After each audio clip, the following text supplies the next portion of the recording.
Oke, baik. Saya akan mempresentasikan tentang kajian klien anak berbakat, namun mengalami anikloglossia. Lidah pendek adalah kondisi di mana frenulum atau lipatan jari di bawah lidah terlalu pendek ataupun kaku. Sebelum saya mempresentasikan hal tersebut, izinkan saya untuk memperkenalkan diri. Perkenalkan, nama saya Naomi Veronica dengan NPM 2021 15675 kelas R7J dengan mata kuliah populasi khusus dengan Ibu dosen Ibu Anggia Evitarini MPD. Baik, perkenalan telah selesai. Saya akan menjelaskan apa itu anikloglossia. Ya, anikloglossia adalah lipatan membran mukosa di mana terhubungnya lidah ke dalam dasar rongga mulut dan tulang mandibula. Kalau dicontohin tuh dia lidahnya pendek ya. Nah, frenum lingualis ini terbentuk dari jaringan ikat fibrosa yang padat dan serat superior dari otot genioplexus. Frenum lingualis ini berimigrasi ke posisi sentral untuk menempati posisi detinif seiring dengan pertumbuhan dan perkembangan tulang pada erupsi gigi. Frenulum lingualis yang tebal, kencang atau perlengkatan dari lidah yang mengakibatkan anikloglossia. Jadi anikloglossia itu bisa disebut dengan tungotai atau kelainan kongenital dengan tanda klinis frenulum lingualis rendah yang dapat mempengaruhi terbatasnya pergerakan lidah, kesulitan bicara dan menelan, menyusui, serta sulit untuk menjaga kebersihan rongga mulut dan salah lingkungan sosial. Jadi anikloglossia ini sangat banyak dampaknya, yang dimana karena susahnya berbicara, dijauhkanlah si orang ini tuh untuk berteman, seperti itu. Kita lanjut, penyebabnya itu karena si frenulum linguala terpisah sebelum lahir yang memungkinkan rentang gerak lidah menjadi bebas. Kondisi tungotai ini menyebabkan frenulum lingual tetap menempel pada bawah lidahnya. Jadi si ini nih terpisah nih, kalau kita kasih contoh ya, dia terpisah sebelum lahir sehingga pada saat dewasa nih, setelah lahir kan dewasa, dia akan ngomong tuh tidak sejelas seperti orang pada normalnya. Faktornya itu karena riwayat keluarga. Data menunjukkan 10% hingga 53% kasus tungotai terjadi pada anak dengan riwayat keluarga. Selanjutnya ini itu diagnosis. Prognosisnya terlebih dahulu akan saya jelaskan. Itu mengalami gangguan rasa percaya diri akibat kendala pergaulan sosial. Kondisi anikloglossia tidak menyebabkan keterlambatan bicara dan berbahasa, namun kendala artikulasi mungkin menimbulkan masalah sosial dan pergaulan. Sebenarnya itu kondisi anikloglossia itu bukan keterlambatan dalam berbicara, namun kendala artikulasi pembahasaannya yang agak cenderung lambat. Nah, diagnosisnya itu insersi frenulum pada ujung permukaan bawah lidah, itu tipe 1. Tipe kedua, insersi frenulum di belakang ujung permukaan lidah. Tipe 3, frenulum tebal dan ketat, tidak elastis. Dan tipe 4, frenulum ketat di pangkal lidah. Nah, anikloglossia tipe 1 dan 2 ini dikenal dengan anikloglossia anterior. Tipe 3 disebut anikloglossia posterior, dan tipe 4 tergolong anikloglossia submucosa. Jadi, si klien saya ini dia menyebabkan tuh jadi anikloglossia tipe 1, di mana insert frenulum pada ujung permukaan bawah lidah itu. Nah, perawatan medis yang dilakukan itu seharusnya bedah yang disebut frenotomi ya, di mana frenulum lingual dipotong dan dilepaskan untuk meningkatkan gerakan lidah. Setelah untuk bisa meningkatkan gerakan lidah. Setelah bedah operasi dilakukan, latihan lidah dilakukan untuk memperbaiki gerakan serta fungsi lidah gitu. Jadi setelah dibedah nih jadi bisa dia berbicara pada normalnya. Nah, akan tetapi si AT ini tidak melakukan tindakan operasi karena kan dia takut. Lalu si AT pun juga sudah menerima dirinya karena kekurangan yang dimiliki tidak menutup menjadi anak yang unik, katanya. Kenapa saya bisa menyampaikan hal ini? Itu karena saya konsultasi terlebih dahulu oleh guru BK yang ada di sekolah. Apakah ada anak yang menjadi populasi khusus? Beliau bilang ada anak kelas 10 di sekolah di situ. Lalu populasi khususnya apa? Dia anak berbakat dengan IQ yang lumayan tinggi, akan tetapi cara bicaranya yang uh, tidak bisa normal seperti orang pada umumnya, seperti itu. Lalu layanan BK yang tepat yang saya lakukan itu adalah layanan konseling individu. Kenapa? Karena si klien ini menyatakan bahwa dia sangat insecure awalnya, tidak bisa menerima dirinya sendiri karena uh, keterbatasan dalam berbicara tersebut. Namun dilakukannya layanan konseling individu itu supaya si klien ini dapat menjadi anak yang mengerti akan dirinya dan dapat berproses ke arah yang lebih maju supaya si klien ini tidak mengingat akan masa lalu yang dia hadapi dulu gitu. Terus metodenya yang saya lakukan itu menggunakan teknik perilaku atau CBT, terapi penerimaan dan komitmen atau ACT, atau terapi berbasis mindfulness untuk membantu klien mengembangkan mekanisme coping yang sehat. Tujuannya supaya meningkatkan kepercayaan diri, mengurangi kecemasan, dan membantu klien menerima kondisi. Jadi yang saya lakukan itu, biarlah klien yang berkomitmen. Dia berkomitmen karena supaya dia bisa tidak lagi melihat orang lain, katanya, kata si klien tersebut. Saya sebagai konselor pun hanya memotivasi beliau supaya si beliau ini tidak lagi insecure akan dirinya. Nah, konseling dapat membantu klien dalam menghadapi aspek psikologis dari kondisi medis, tetapi tidak dapat mengobati kondisi medis itu sendiri. Jadi saya sebagai calon konselor hanya bisa membantu klien dalam menghadapi aspek psikologisnya, namun tidak dengan medis. Selanjutnya itu, walaupun dia anak yang memiliki kekurangan, namun dia juga anak yang berbakat. Anak berbakatnya itu intelijensinya yang lebih tinggi dari anak yang normal. Bisa kisaran 125 sampai 140. Kebetulan dia IQ-nya 130 ya. Dia memiliki bakat dalam bidang bahasa, matematika, seni, dan lain-lain. Nah, itulah yang menyebabkan si anak ini tuh menjadi anak yang disebut anak berbakat.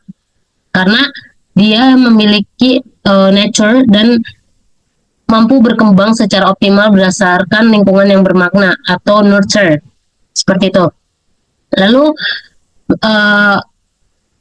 konseling perkembangan yang saya lakukan melalui teknik BK ini adalah konseling perkembangan dalam layanan konseling supaya dapat memberikan dukungan atas kebutuhan yang tumbuh secara dapat berkembang secara optimal yang dibutuhkan pada potensi dan kondisinya.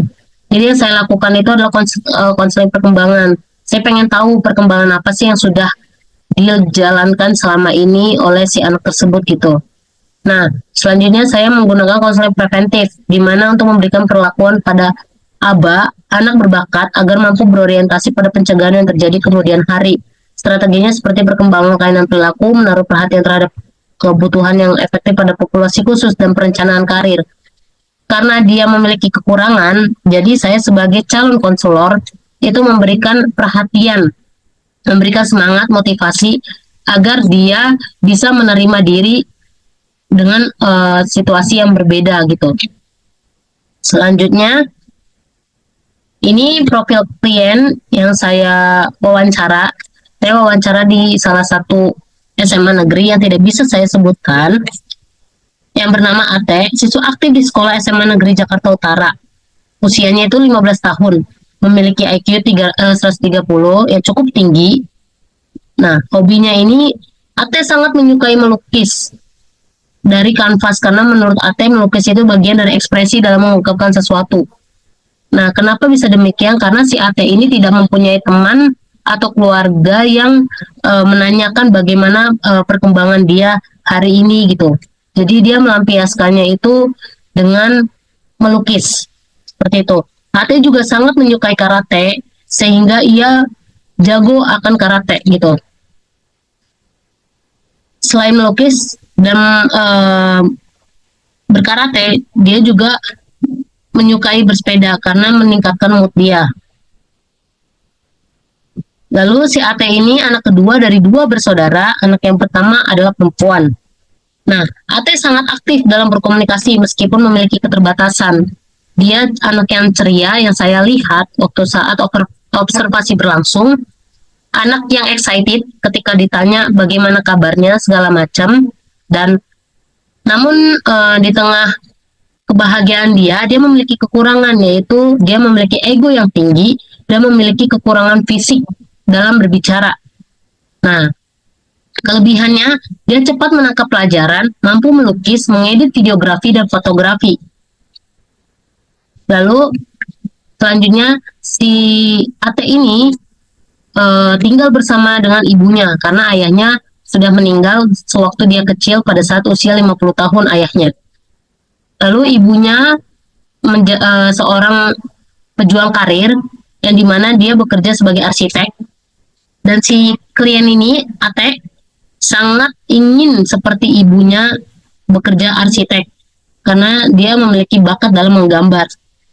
Nah, dari kecil nih si Ate memiliki kekurangan yang ada pada bibirnya, di mana Ate memiliki penyakit disebut aniklogosia. Tidak ada langit-langit pada bibirnya menyebabkan Ate sulit berbicara normal pada umumnya, yang sudah saya jelaskan sebelumnya.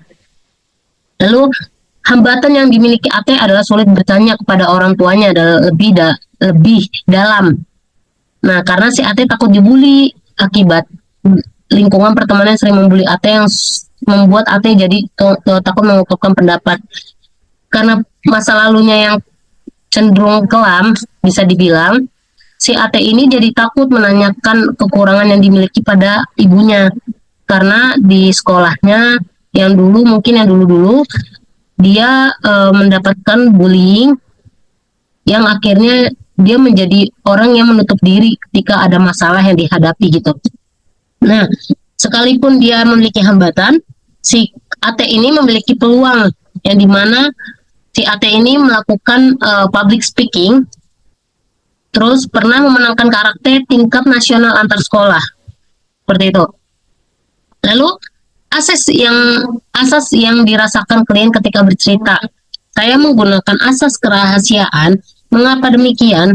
Karena segenap cerita yang saya disampaikan dari konseling kepada konselor akan dirahasiakan. Tentu sebelum konseling berlangsung, saya menyampaikan bahwa setiap cerita yang dia sampaikan itu akan bersifat tertutup dan hanya saya yang tahu. Dan konseling pun merasa nyaman. Kenapa? Saya melakukan keterbukaan sehingga si klien ini mau terbuka akan hidupnya. Gitu. Lalu asas kedinamisan yang dimana si konseling ini mampu berpikir maju atas kekurangan yang dimiliki, seperti itu. Nah, evaluasi yang saya lakukan setelah konseling berlangsung adalah 2 minggu kemudian saya bertanya kepada beliau, bagaimana perkembangan setelah melakukannya konseling? Karena kan dia dulu dibullying sehingga dia menutup diri. Terus saya tanyakan kembali ke Ate ini, dia merasakan bahwa ada yang menerima dia dengan setulus hati gitu. Sehingga dia tidak ragu untuk menyampaikan sesuatu hal yang tengah dirasakan olehnya. Terus bagaimana peningkatan yang dirasakan dan langkah maju apa yang akan dilakukan ke depannya. Si Ate ini membuat komitmen bahwa dia akan lebih sungguh-sungguh lagi untuk mengetahui sejauh mana dirinya menerima gitu. Sekalipun tidak ada yang berpihak padanya, dia tetap akan terus berjuang. Nah, perkembangannya itu apa? Dia sudah mau bisa menceritakan hal tersebut ke keluarganya, seperti itu. Itu yang dia sampaikan kepada saya. Inilah contoh prestasi yang diraih. Untuk Olimpiade olahraga bidang karate itu udah ada 20 sertifikat totalnya. Nah, Olimpiade Nasional Earth Science dalam pelajaran nasional sains juara 3 nasional. Jadi si AT ini walaupun keterbatasan fisiknya dia kurang dalam berbicara, AT ini memiliki bakat yang sangat jago yang dimana dia memenangkan Olimpiade olahraga. Begitulah kira-kira presentasi yang dapat saya sampaikan sehingga dapat bermanfaat bagi audiens yang mendengar rekaman saya ini. Terima kasih. Wassalamualaikum warahmatullahi wabarakatuh.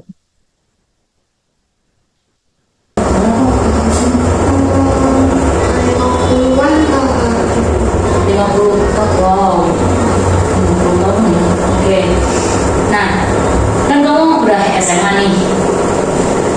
Dari semua sekolah, kenapa kamu memilih SMA 15? Karena nilai-nilainya itu tuh SMA 15 kan oke, jadi tuh tenang, jadi tuh nggak macet. Oke. Berarti kamu memilih sekolah 15 itu supaya menghindari kemacetan gitu ya? Iya. Karena di komplek juga. Oke. Kan di 80 juga Kita pun dari 80 tapi ketendang. tenang. Oh, berarti Nembak ke window sama yang berarti pilihan kamu 80, 15 sama 40. 40. Berarti yang keterima 15. Iya. Oke. Nah, Ibu pengen tahu lagi nih tentang kamu kan tadi saya nanya tentang keluarga kamu kan. Nah, saya pengen nanya tentang pribadi kamu. Kalau Ibu boleh tahu, coba beritahu ke Ibu tentang hobi kamu apa? Kalau hobi aku itu paling utama lukis. Kamu suka melukis? Iya. Oh, melukis apa tuh? Lukis dari kanvas gitu.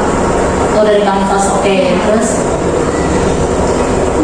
Karena lukis itu tuh kayak bentuk ekspresinya aku yang aku kasih tahu ke orang tuh gimana sih tentang perasaan aku saat ini gitu. Oh, berarti ketika kamu lagi misalkan bad mood nih, Ya. kamu lampiasinnya ke melukis. Karena kadang orang tuh nggak ngerti apa sih yang kejadian sama aku. Nah, terus itu nggak ada tempat buat cerita yang bener-bener cerita itu loh. Jadi, Berarti oke, hobi kamu pergunakan sebagai mood kamu ya. Di saat kamu lagi kurang baik, kamu pergunakan dengan melukis. Selain melukis, aku hobi olahraga kayak contohnya karate. Terus itu badminton, bersepeda. bersepeda. Berarti kamu sering bersepeda. Terus sekarang ini kapan? Orang aku diantarin sama mama, tapi kalau misalnya kayak aku mau ke rumah teman itu naik sepeda. Berarti kalau kayak belajar kamu tuh naik sepeda ya. Oke. Nah, cita-cita kamu apa sih? Aku cita-citanya jadi arsitek. Jadi Arsitek. Ikut mama ya? Kenapa tuh? ada kebetulan kayak ngeliat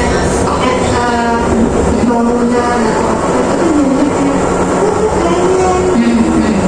Terus atau enggak ada kan suka lukis gambar itu tuh jadi hobi aku biasanya jadi ada hasilnya. Berarti harapan keinginan kamu itu tuh menjadi arsitek ya? Oke. Nah, makanan atau minuman favorit apa yang kamu suka?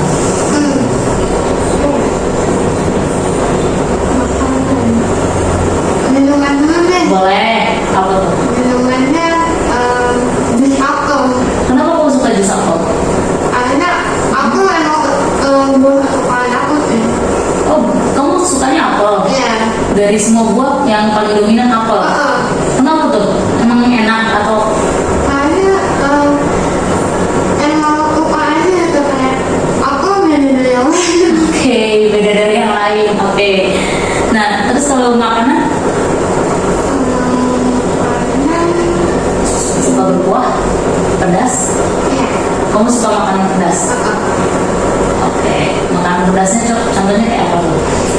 sebelah. Kayaknya waktu itu ada pedas. Oh, kamu hampir semua suka makan pedas. Tapi ada makanan daerah itu aku suka banget. Apa tuh? Contoh makan. Sorry, apa? Contoh makan.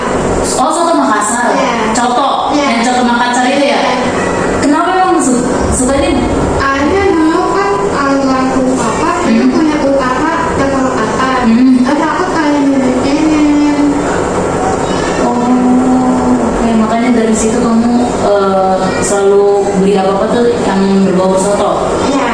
Oke, oke. Nah, nih kan kamu udah mendeskripsikan tentang kesukaan kamu kan. Nah, ibu pengen bertanya lagi lebih dalam, ya. Ini tentang kegiatan apa sih yang kamu lakukan di luar jam sekolah? Kalau misalnya sekolah, biasanya aku karate. Kamu karate? Hah? Karena tuh kalau misalnya ada waktu luang, apa, biasanya aku belajar bahasa. Misalnya kayak bahasa Inggris, bahasa Jepang. Iya. Karena aku tambah lukis gitu. Wow, kamu belajar karate, bahasa Jepang, melukis. Itu kamu lakukan dengan rutin. Iya. Berarti kamu sangat menguasai bahasa Jepang. Yang menguasai sih belum menguasai banget. Tapi setidaknya kamu bisa untuk mengerti orang Jepang itu bicara apa gitu. Berarti kamu suka anime dong? Lumayan.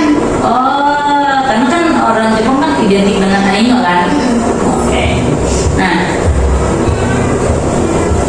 itu kan tadi kesukaan kamu ya, yang dilakukan di luar jam sekolah.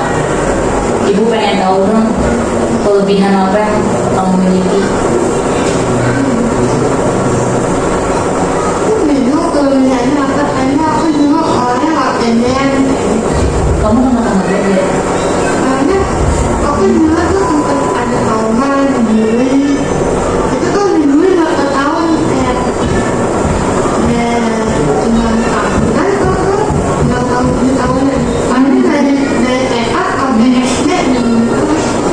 Dari TK sampai SD dibully. Dibully karena apa? Karena aku ngomongnya nggak jelas.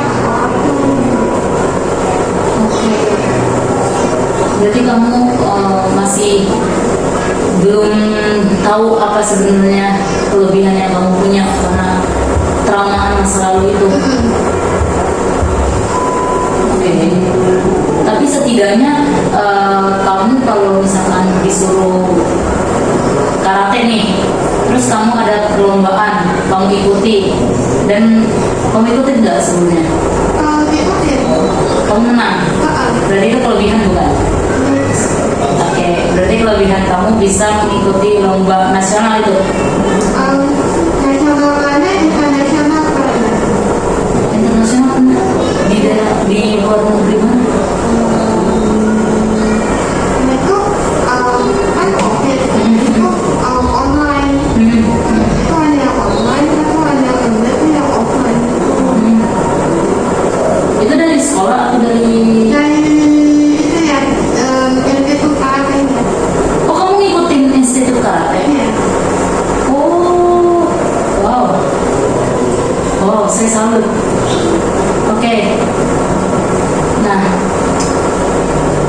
kan sebelumnya saya tuh mendengar kamu bilang kalau kamu dibully karena ini kan, karena suara kamu apa, cara bahasa kamu yang seperti ini gitu kan.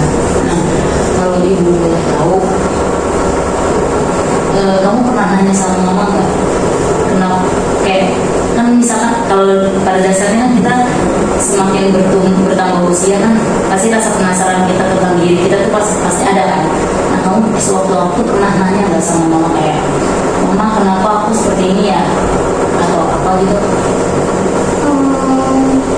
Kalau misalnya nanya, aku kayaknya nggak pernah kayak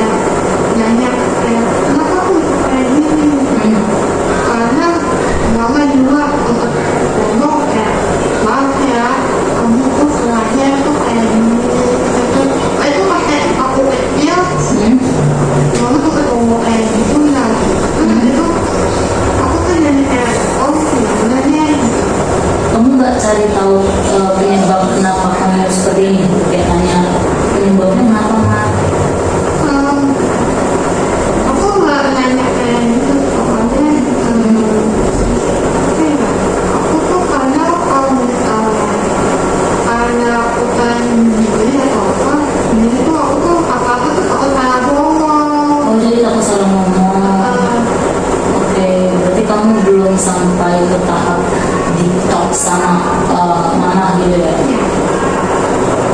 Tapi kamu ngeh kalau kamu berbeda dengan yang lain itu pas kapan?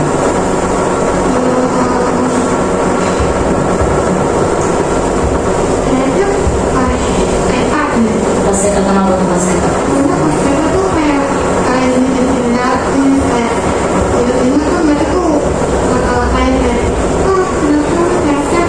Aku kan jadi kayak loh, aku cacat selama ini. Itu dulu aku pas masih kecil dari dua aku tuh kayak gitu kan.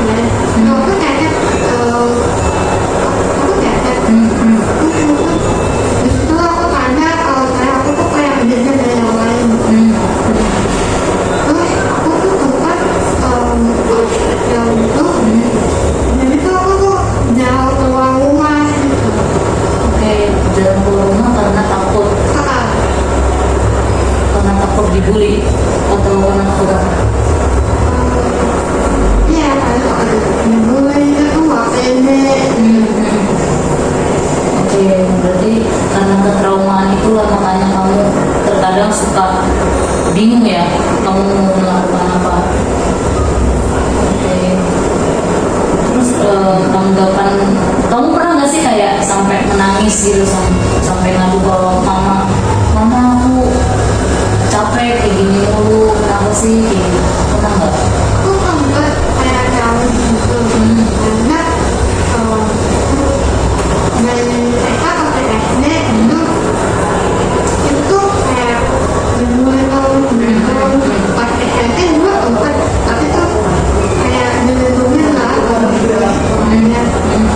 Terus sampai tahu lah, jadi tahu lah kan. Itu karena aku kan nangis gitu loh. Terus kayak mama tuh ngomong, Yaudah kamu mau operasi. Terus aku tuh sempat kayak takut gitu. Karena menurut aku operasi itu nyelamatin. Oke, emang operasi bisa ya? Katanya bisa.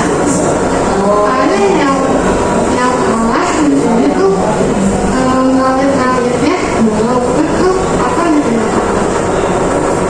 oke. Karena itu. Tapi kamu kayak pernah nanya sama guru kamu nggak? Misal kayak, ibu ini saya sebenarnya orang yang normal atau orang yang kebutuhan nggak sih? Pernah nggak? Itu aku nggak pernah nanya sih, soalnya yang biasanya tuh takut. Karena takut itu lagi ya. Oke. Nah, teman dekat kamu di sekolah siapa?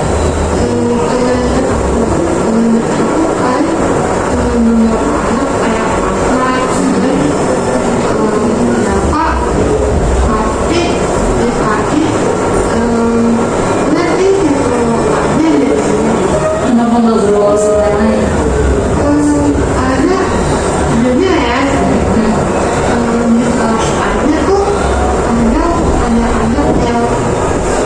Aku lihatnya anak itu tuh kalau ngomong dia tuh kayak apa ya, tukang jeleknya, tukang nyakitin hati. Oke. Jadi itu tukang mau intimidasi. Jadi tuh tempat di kelas ada kejadian gantung kalau paham. Itu tuh mereka tuh kelihatannya kayak mau takutin aku doang, padahal aku beneran salah. Jadi tuh aku kan jadi kayak gimana deh aku kembali sama yang kejadiannya. Ada dari dulu aku melihat aspek kasihnya kayak benar-benar kita itu kayak gitu orangnya.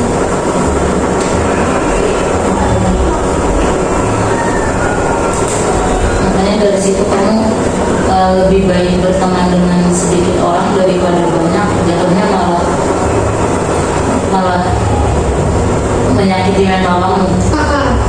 Ada aku juga suka dimanfaatin gitu loh. Oh iya, Iya. dimanfaatinnya seperti apa? Ya misalkan aku nyambung di mata pelajaran kan itu kayak dengan mau kontekan. Terus tuh aku kan suka jajanin teman atau apa. Itu tuh mereka tuh pas SD ada yang suka kayak ini kan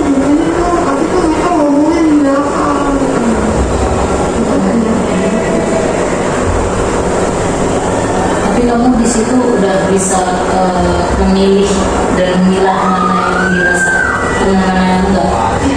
Atau masih suka kayak "Aduh, kejadian lagi deh kayak waktu itu, pernah nggak?"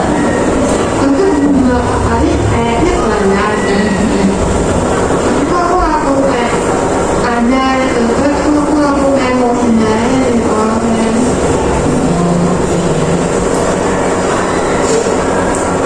Kamu pernah nyerah gak sih Adila dengan kekurangan yang kamu punya? Apa sih? Kenapa, gimana tuh? Kenapa sih aku hidupnya gini banget? Kenapa nggak ketemu anak kayak orang lain gitu? Kan jadinya aku tuh apa ya? Aku kan anaknya kan suka public speaking. Oke, kamu suka public speaking terus? Aku tuh jadinya tuh kayak pengen gitu. Ngomong depan banyak orang tuh jadi kayak orang aku bisa kayak gini, kayak apa normal public speaking itu. Tapi pernah kamu coba di depan kaca kayak coba belajar jadi public speaking? Enggak sih, cuman kayak pas di praktek itu banyak orang, ada beberapa orang tuh yang disalahin atau apa. Awalnya aku nggak anggutin, cuman kayak lama-lama tuh banyak orang ngomongin, itu tuh lama-lama bikin belakangan gitu. Terus ketidaktahanan kamu itu yang kamu lakukan apa? Jadi dia nangis apa. Tapi aku tuh kayak buat cerita tapi cerita ke siapa gitu. Karena tuh aku anak awalnya kayak aku cerita ke siapa ya. Terus dia bilang aku nulis gitu. Kamu belum pernah coba cerita ke saudara atau ke keluarga atau bahkan mungkin teman terdekat yang kamu sampaikan barusan? Kalau keluarnya paling cuma beberapa cerita doang sih. Karena sekali lagi mereka tuh nggak selamanya ada di rumah gitu karena tuh mereka kerja atau apa. Jadi tuh aku tuh kayak temen sendiri. Oke. Kalau ke saudara? Sebenarnya itu sama karena kakak kan jadi 10 tahun. Oh, kamu beda 10 tahun? Iya. Oh, kamu, wow. Tapi dia tuh karena dia bekerja itu kan gue udah kuliah kan gue tuh lanjut aja jadi tuh dia kayak ketutupan ini dan aku tuh kayak rata oh ya aku mau mulai vlog dulu deh jadi tuh gitu. Jadi dipendam lagi gitu ya? Oh, oke. Kalau sama teman? Kalau teman-teman aku sampai cerita ke teman itu tuh temennya apa ya udah dewasa gitu. Nah, terus itu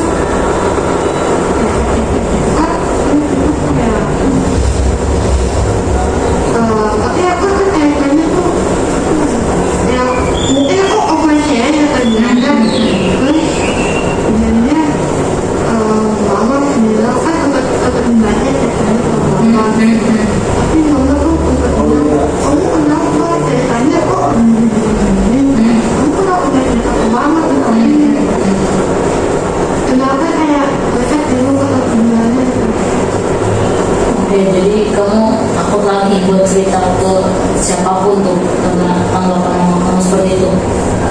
Bukan? Cerita ya kayaknya aku jadinya kayak udah deh gitu. Pendam lagi ya? Oke.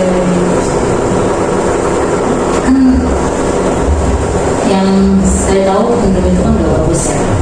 Terus kamu mengapresiasinya ke melukis. Jadi menurut kamu apakah kamu menjadi orang yang lebih sensitif sekarang atau justru kayak udahlah udah nggak ada tempat cerita jadi mau berinteraksi sama orang pun cuma hanya kayak sekedar say hello aja gitu atau gimana? Aku tuh kadang aku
terus jatuh lagi, seperti itu siklusnya ya?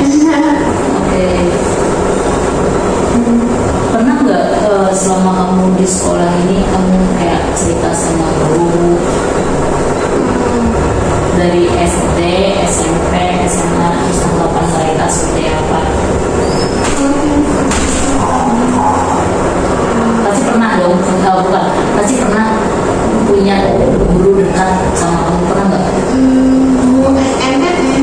Guru SMP itu wali kelas atau guru BK? Wakil kepala sekolah. Oke, wali kepala sekolah. Oke, gimana tuh? Wakil kepala sekolah. Guru BK. Itu guru yang kata aku guru BK, guru matematika, terus pembacaan. Sama guru bahasa Indonesia. Awalnya aku tuh kayak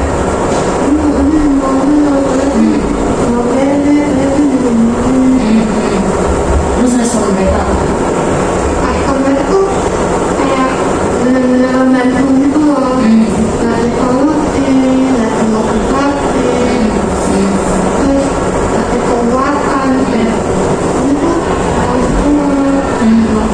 Iya kok kamu bisa, kamu kok tanpa kamu andalin kamu punya talenta loh. Jadi kamu kalau jadi talenta mereka cuma apa?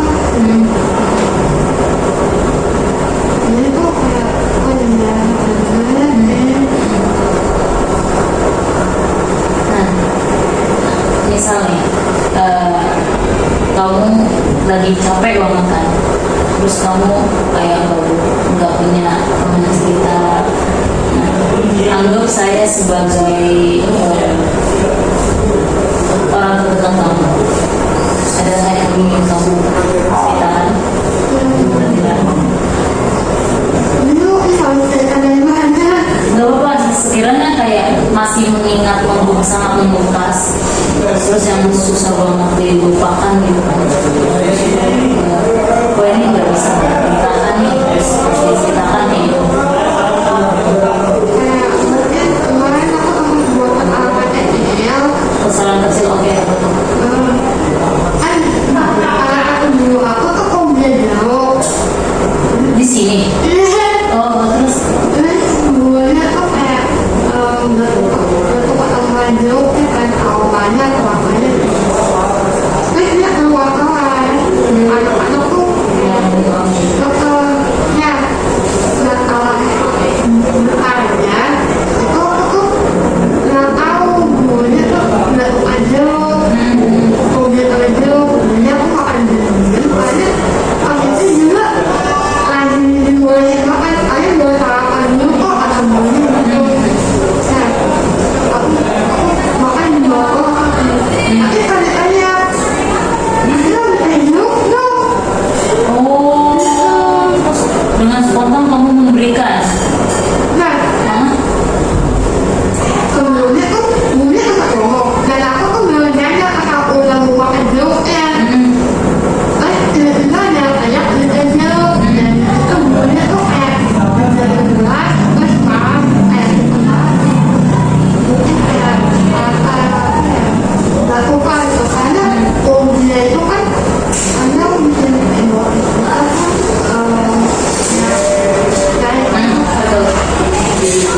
kalau aku kalau gurunya kita marah. Betul, betul.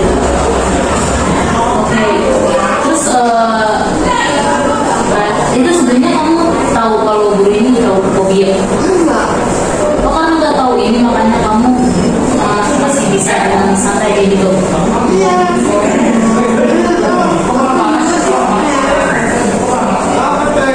Mungkin yang lainnya tahu. Makanya aneh aku nunjukin dulu ke gurunya. Makanya gurunya ngomong kayak gitu. Tapi kok aku nggak tahu, makanya kan belum benar-benar tahu. Jadi kenapa kok itu gitu? Loh, ibunya aku kan udah nanya aku, ibunya udah dulu. Mana aku bawa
gak berhenti itu. Terus kamu responnya hanya diam aja. Iya. Kenapa nggak kamu melawan? Maksudnya kayak kan aku nggak tahu loh kalau ibu ini nggak suka jeruk. Aku tuh ngelawan. Cuma tuh kayak mau aku jadi aku orang awal banyak orang. Betul. Jadi aku nggak mau sendiri. Udah deh aku tambah aja. Aku minum aja. Aku mau ngelawan. Jadi mau aku kalah kita jalan ngelawan. Cuma emangnya aku ngamuk ngelawannya. Karena aku dulu tuh aku dipopulerkan dan aku tuh kayak bertindak misalnya aku tuh dipukul aku mau terus tuh misalnya mereka tuh minta rokok dong iya rokok aku tuh orangnya nggak nolak atau apa jadi tuh kayaknya tuh rokok kan dekat sama aku nah dengan begitu tuh aku tuh jadi kayak oh udah deh aku mau kemauan aku takut teman gitu Oke, berarti karena kamu takut akan sesuatu yang gak kamu inginkan, makanya kamu menilai kalau itu menjadikan supaya kamu dapat teman ya.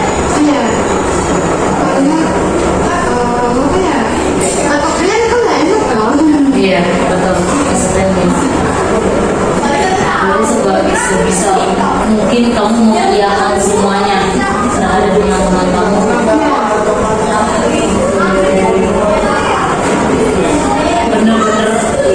Bener-bener kamu nggak bisa apa namanya, bener-bener kamu tuh kayak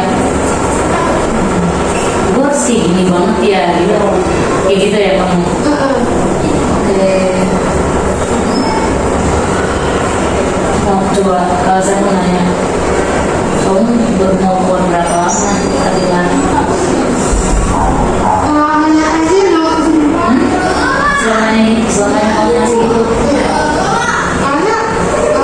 karena nggak mau ntar misalnya kayak jadi aku kadang nggak ada yang kayak mau kayak terwujud kayak aku misalnya gitu mungkin memang saya punya apa sih melewat seperti itu dulu tapi tuh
guru kamu yang kemarin, dan kamu menyampaikan demikian, saya akan menjawab. Anda ini guru kamu ya yang kemarin. Coba kamu relax dulu, kamu terima semua jawaban, dan anggaplah kalau misalkan guru tersebut datang lagi ke sana, kamu udah nggak ada rasa bersalah, udah nggak ada kayak rasa segan, justru kayak menganggap oke, saya udah dimaafin, bisa. Jujur, kayak harus ada pengertian kayak saya udah dimaafin beneran atau belum sih Bu? Oke, kalau saya tahu ibu sekarang Itu harus kayak boleh kasih kamu oke, kalau misal saya berkomunikasi dengan beliau, terus saya kalian berdua, kamu saya kamu siap. Benar nih, ya saya ketemu kan kamu kan menunggu dari orang tersebut kan. Oke, jika kamu menyetujui, nanti akan saya keduanya. Ada lagi yang mau ceritakan yang sekiranya kamu harus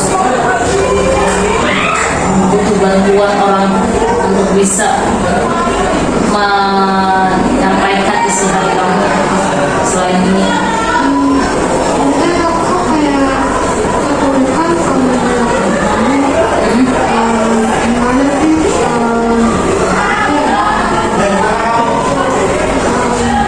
kayak berikutnya dengan benar Menyikapi dengan benar, oke. itu kayak apa yang dimaksud kodenya kan untuk kodenya banyak Betul. saya juga kan ikut kode di hati OSIS apa berbagai yang luar juga itu saya tuh karena tuh ada guru apa kalau aku tahu guru saya ini saya tuh kayak aku mungkin kalau saya tak kenal kakak aku nggak gimana ya tahu kayak ini tuh kakak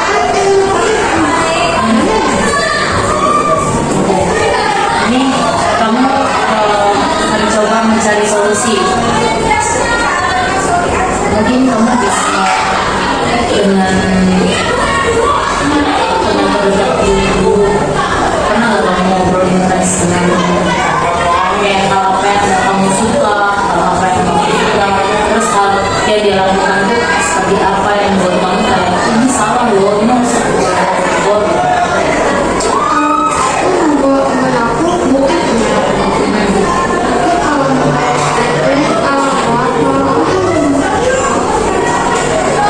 cuma orang-orang yang tahu katanya dari temen-temen aku aku udah ambil dari temen aku itu karena aku gak percaya gitu kalau mereka buat cerita Kamu belum ada keberanian akan hal itu ya. Kamu melakukan ikan ilmunya. Perlu bantuan saya? Atau kamu mencoba sendiri dulu? Apa yang akan kamu lakukan?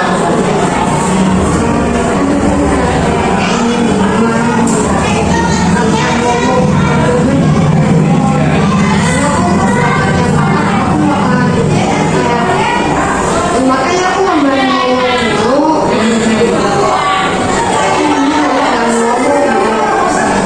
Oke, berarti kamu yang akan melakukan tempat ini coba berani bicara. Kalaupun nanti tidak berhasil, kamu menunjukkan orang lain. Karena masa lalu kamu yang menghantui kamu itu cukup mengganggu kan. Nah, jangan sampai masa lalu itu membuat kamu jadi nggak percaya diri. Saya yakin kamu bisa jadi yang lebih baik di setiap hari ini. banyak juga sih tapi yang saya harapkan tuh kamu lebih maju daripada teman-teman kamu gitu sih. Itu aja yang bisa saya sampaikan sama kamu. Semangat ya, saya yakin kamu pasti bisa. Kalau butuh teman curhat atau apa sekiranya kamu gak bisa percaya dengan teman-teman kamu atau keluarga kamu sedang sibuk, kamu bisa kapanpun ganggu saya dengan ibu saya mau cerita.